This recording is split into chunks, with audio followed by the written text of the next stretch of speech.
사랑하고 축복합니다. 6월 3일 금요일입니다. 오늘도 예수님과 함께하는 복된 날이 되시기를 소원합니다. 오늘 말씀은 하나님의 이름을 부르는 자가 아무도 없습니다. 라는 제목으로 함께 말씀을 나누고자 합니다. 오늘 말씀은 사무엘상 17장 1절에서 23절까지 말씀입니다. 말씀을 봉독합니다.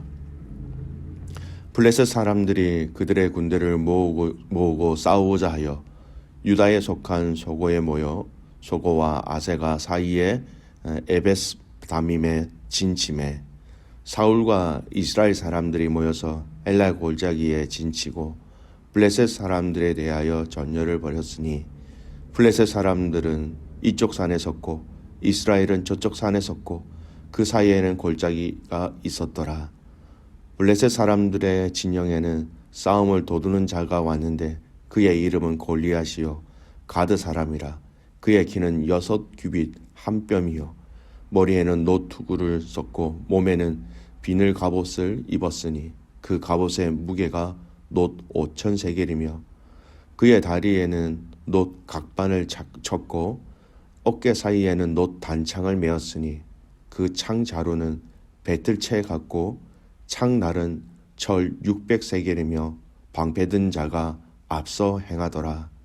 그가 서서 이스라엘 군대를 향하여 외쳐 이르되 너희가 어찌하여 나와서 전열을 벌였느냐. 나는 블레셋 사람이 아니며 너희는 사울의 신복이 아니냐. 너희는 한 사람을 택하여 내게로 내려보내라. 그가 나와 싸워서 나를 죽이면 우리가 너희의 종이 되겠고 만일 내가 이겨 그를 죽이면 너희는 우리의 종이 되어 우리를 섬길 것이니라. 그 블레셋 사람이 또 이르되 내가 오늘 이스라엘의 군대를 모욕하였으니 사람을 보내어 나와 더불어 싸우게 하라 한지라. 사울과 온 이스라엘이 블레셋 사람의 이 말을 듣고 놀라 크게 두려워하니라. 다윗은 유다 베들레헴 에브라 사람 이세라 하는 사람의 아들이었는데 이세는 사울 당시 사람 중에 나이가 많아 늙은 사람으로서 8 아들이 있는 중 그 장성한 세 아들은 사울을 따라 싸움에 나갔으니 싸움에 나간 세 아들의 이름은 장자 엘리압이요 그 다음은 아비나답이요 셋째는 삼마며 다윗은 막내라. 장성한 세 사람은 사울을 따랐고 다윗은 사울에게로 왕래하며 베들레헴에서 그의 아버지의 양을 칠 때에 그 블레셋 사람이 40일을 조속으로 나와서 몸을 나타내었더라. 이새가 그의 아들 다윗에게 이르되 지금 네 형들을 위하여 이 볶은 곡식 한 에바와 이 떡 10덩이를 가지고 진영으로 속히 가서 내 형들에게 주고 이 치즈 10덩이를 가져다가 그들의 천부장에 주고 내 형들의 안부를 살피고 증표를 가져오라. 그때 사울과 그들과 이스라엘 모든 사람들은 엘라 골짜기에서 블레셋 사람들과 싸우는 중이더라. 다윗이 아침에 일찍 일어나서 양 지키는 자에게 맡기고 이새가 명령한 대로 가지고 가서 진영에 이른즉 마침 군대가 전장에 나와서 싸우려고 고함치고 이스라엘과 블레셋 사람들이 전열을 벌이고 양군이 서로 대치하였더라. 다윗이 자기의 짐 지키는 자의 손에 맡기고 군대로 달려가서 형들에게 문안하고 그들과 함께 말할 때에 마침 블레셋 사람의 싸움 도두는 가드 사람 골리앗이라 하는 자가 그 전열에서 나와 전과 같은 말을 하며 다윗이 들으니라. 아멘. 오늘 말씀 제목 하나님의 이름을 부르는 자가 아무도 없습니다 라는 제목입니다. 오늘 말씀은 우리가 잘 아는 다윗과 골리앗의 전장의 스토리 가운데 첫 부분입니다. 다윗이 문맷돌로 골리앗의 머리를 맞추고 또 그가 가지고 있던 그의 칼로 그의 머리를 베어 승리를 이끈 참 재미있고도 강력한 임팩트가 있는 그런 본문의 내용이지요. 근데 이 다윗이 등장하여 골리앗과의 실제적인 전쟁을 시작하기 이전에 이스라엘의 군영의 분위기를 좀 살펴볼 필요가 있습니다. 여러분, 오늘 읽은 이 본문의 내용을 볼 때 이스라엘 군대의 군영의 분위기와 사기는 어떠했을까요? 골리앗이라는 거대한 자가 이스라엘 앞에서 약을 올리고 조롱을 하고 있습니다. 그의 체격에 대해서 성경은 뭐라고 얘기하고 있습니까? 체격의 조건을 보십시오. 4절에서 7절입니다. 블레셋 사람들의 진영에서 싸움을 도두는 자가 왔는데 그의 이름은 골리앗이요 가드 사람이라. 그의 키는 6규빗 한 뼘이요 머리에는 노투구를 썼고 몸에는 비늘 갑옷을 입었으니 그 갑옷의 무게가 놋 5,000세겔이며 그의 다리에는 놋 각반을 쳤고 어깨 사이에는 놋 단창을 메었으니 그 창 자루는 배틀채 같고 창날은 철 600세겔이며 방패든 자가 앞서 행하더라. 여러분, 그의 키가 지금의 기준으로 이렇게 환산을 해서 표현하면 그의 키가 적어도 3m가 넘는 장수였다라는 것입니다. 여러분, 우리는 2m가 넘어도 크다고 얘기하는데 그 키가 3m와 3m를 넘을 정도의 키였다라고 생각해 보십시오. 그는 놋으로 머리, 몸, 다리를 보호하는 무장을 다 하였습니다. 그 무게만 해도 지금 기준으로 따지면 약 57kg이라는 것이죠. 그가 가진 창 가운데 창 날만 7kg이었다라는 것입니다. 여러분, 보통 일반적인 사람으로는 그 무게를 감당할 수 없습니다. 그만큼 이 골리앗이 크고 힘도 강하였고 잘 무장하였다라는 것을 이야기하고 있는 것입니다. 그리고 그가 무엇이라고 조롱합니까? 여러분, 사울의 졸개라고 조롱합니다. 사울의 졸개, 너희들 1대1로부터 싸워 승패를 보자라는 것이죠. 이를 본 이스라엘의 반응을 보겠습니다. 오늘 우리가 주목해야 할 구절이죠. 11절 말씀 보십시오. 사울과 온 이스라엘이 블레셋 사람의 이 말을 듣고 놀라 크게 두려워하니라. 모두 두려워하여 감히 이에 대항하는 자가 아무도 없었다는 겁니다. 여러분, 놀라고 두려워하는데 크게 두려워하였다. 굉장히 많이 무서워하였다라는 것이죠. 골리앗이 여러분 또 얼마 동안 이렇게 이스라엘 백성들을 조롱하고 있습니까? 16절 말씀 보십시오. 다윗은 사울에게로 왕래하며 베들레헴에서 그의 아버지의 양을 칠 때에 그 블레셋 사람이 40일 조속으로 나와서 몸을 나타내었더라. 40일 아침 저녁으로 그가 이스라엘 백성들을 군영 앞에 나타나 그들을 조롱하고 비방했다라는 것입니다. 23절 보십시오. 그들과 함께 말할 때 마침 블레셋 사람의 싸움 도두는 가드 사람 골리앗이라 하는 자가 그 전열에서 나와 전과 같은 말을 하매 다윗이 들으니라. 아침적으로 나와 이스라엘 군대를 조롱하고 비방하였다라는 것이죠. 여러분, 이 비방은 사울 왕을 비방하는 것이었고 이것은 이스라엘을 비방하는 것이었고 결국 이 조롱과 비방은 하나님을 비방하는 것과 같은 의미였습니다. 8절에 사울의 신복이라고 이스라엘 백성들을 조롱하는데 이 신복이란 말의 어원이 종, 노예라는 것입니다. 너희는 한 사람의 종, 노예로서 이 전쟁에 참여하였다라는 것이죠. 노예, 종으로서 별것 아닌 존재다. 이렇게 조롱하고 있는 것입니다. 여러분, 내일 본문에 보면 다윗은 이스라엘 군사들을 전혀 다르게 해석하고 있습니다. 바로 하나님의 군대라고 얘기하지요. 골리앗의 눈으로는 사울 왕과 군대, 이 모든 것, 종, 별것 없는 것, 노예처럼 보였지만 하나님의 눈으로 볼 때는 바로 이들은 다윗의 눈으로 볼 때는 바로 이들은 하나님의 군대로 보였던 것입니다. 내일 이 말씀에 대해서 조금 더 여러분 살펴보고요. 여러분, 이 전쟁의 결과에 대해서는 우리는 너무나 잘 알고 있습니다. 다윗이 아주 멋지게 이겨 승리하고 이스라엘 백성들에게 여러분 말할 수 없는 대승을 경험하게 되지요. 그런데 오늘 이 말씀, 지금 이 전쟁의 승리가 일어나기 전까지의 이 본문의 말씀을 보십시오.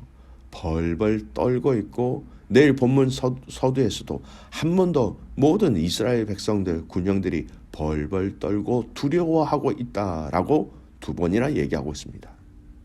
온 이스라엘이 수치와 조롱과 두려움으로 당하고 있는 이때에 안타까운 것은 이 시기에, 이때에 아무도 하나님의 이름을 부르는 자가 없었다라는 것입니다.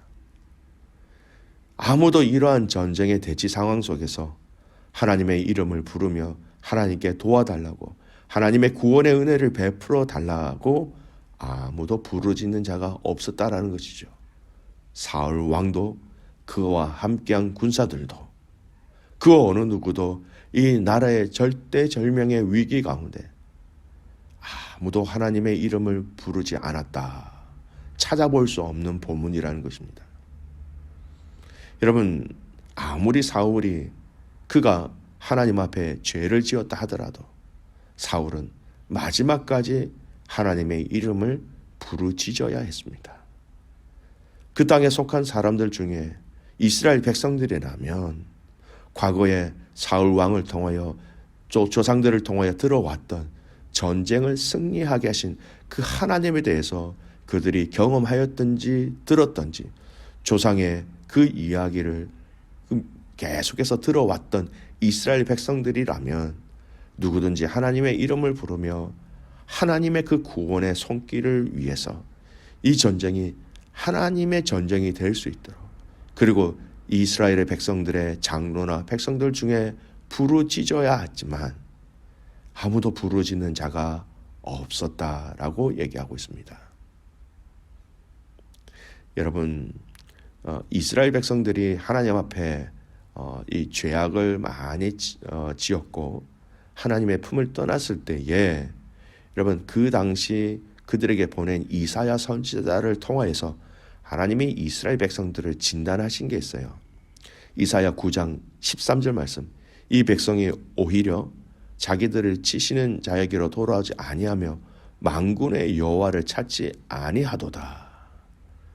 그들에게 여러 가지 질병과 여러 가지 어려움과 가뭄과 또 이방 나라들의 그런 군사적인 공격이 있을 때에 그들이 여호와를 떠나고 여호와를 알지 못함으로 인하여서 만군의 여호와를 찾지 아니하는도다라고 하나님은 이사야 선지자를 통하여서 이스라엘 백성들에게 이야기하고 있다라는 것입니다.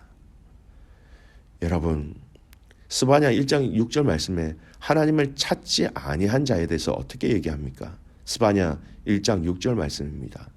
여호와를 배반하고 쫓지 아니한 자와 여호와를 찾지도 아니하며 구하지도 아니한 자를 멸절하리라. 찾지 아니하고 따르지 아니하고 그런 구하지 아니한 그들에게 하나님은 멸절한다라는 말씀으로 아주 강하게 경고의 말씀을 이야기하고 있는 것이지요. 여러분, 누군가는 이 상황 속에서 하나님을 찾아야 했습니다. 누군가는 하나님의 이름을 부르며 구원해 달라라고 하나님 앞에 부르짖어야 했습니다. 사랑하는 귀한 믿음의 가족 여러분, 저와 여러분을 이 시대 속에서 우리를 믿는 자로 부르시고 믿음의 교회를 통하여서 함께 신앙생활을 하게 하신 여러 가지 이유가 있겠지요. 우리를 사랑하셔서 우리를 불쌍히 여기셔서 우리에게 하나님 나라를 보여주시고 하나님 나라를 누리시게 하시기 위해서. 근데 여러분, 우리는 더 한 가지 알아야 됩니다. 이 시대를 보면서, 이 세대의 악함을 보면서, 우리 세대의 악함을 보면서, 다음 세대의 연약함을 보면서 하나님 앞에 회복시켜 달라고, 강하게 해달라고, 일어서게 해달라고 하나님 앞에 부르짖어야 하는 사명이 있습니다. 여러분, 부르짖는 자에게 하나님이 은혜를 주십니다. 하나님의 이름을 찾는 자들에게 하나님은 만나 주신다라고 말씀하고 계십니다. 믿음의 가족 여러분, 아무도 하나님의 이름을 부르지 않고 찾지 않고 있는 이때에 여러분이, 저희가 코너스톤 한인교회가 하나님의 이름을 부르며 하나님의 마음으로 기도하며 하나님 앞에 중보할 수 있는 그런 귀한 섬김의 사명을 감당할 수 있는 성도와 교회가 되기를 간절히 소원합니다. 사랑하는 믿음의 가족 여러분, 앞으로 시대가 가면 갈수록 더욱더 죄악의 시대로 접어들 것입니다. 점점 하나님의 그 품을 떠난 자들이 많아질 것입니다. 세상은 더욱더 강팍해질 것입니다. 우리 자녀들이 살아가야 할 세대는 우리가 상상할 수 없을 정도로 죄악이 관영되었고 죄가 죄인 것으로 인정되지 않는 시대에 우리 아이들이 살아갈 것입니다. 지금부터 여러분 이 악한 이 세상 속에서 하나님의 이름을 부르는 자가 되시기를 소원합니다. 하나님의 이름을 간절히 찾는 자가 되기를 소원합니다. 그래서 우리 기도를 통해서 우리의 간구를 통해서 자녀와 가정과 교회와 민족과 열방이 하나님 앞에 제대로 세워지고 하나님을 경외하며 하나님을 두려워할 수 있도록 하나님이 우리를 하나님의 당신의 나팔로 사용하실 것입니다. 하나님의 이름을 부르는 자가 아무도 없을 때에 그 이름을 부르는 믿음의 성도와 교회가 되기를 간절히 소원합니다. 아멘. 기도하겠습니다. 하나님 아버지, 하나님의 군대, 이스라엘 군대, 하나님 블레셋 사람들의 그 비방과 조롱 가운데 크게 두려워하며 떨고 있었다. 그때에 하나님의 이름을 부르는 자가 아무도 없었습니다. 하나님, 이 말씀을 보면서 나 자신이 우리가 주님께서 허락하신 코너스턴 한인교회가 이 세상 속에서 이 세상에 일어나는 모든 악함을 보고 하나님의 이름을 부르는 성도와 교회가 되게 하여 주시옵소서. 부르짖을 때에, 찾을 때에, 만나며 찾으며 주님의 인도하심을 보며 느낄 수 있도록 하나님 복의 복을 더하여 주시옵소서. 우리에게 주신 하나님의 이름을 부르는 이 소명과 사명을 끝까지 잘 감당하는 오늘 이 하루가 되기를 간절히 소원하며 살아서 역사하시는 예수님의 이름으로 기도드리옵나이다. 아멘.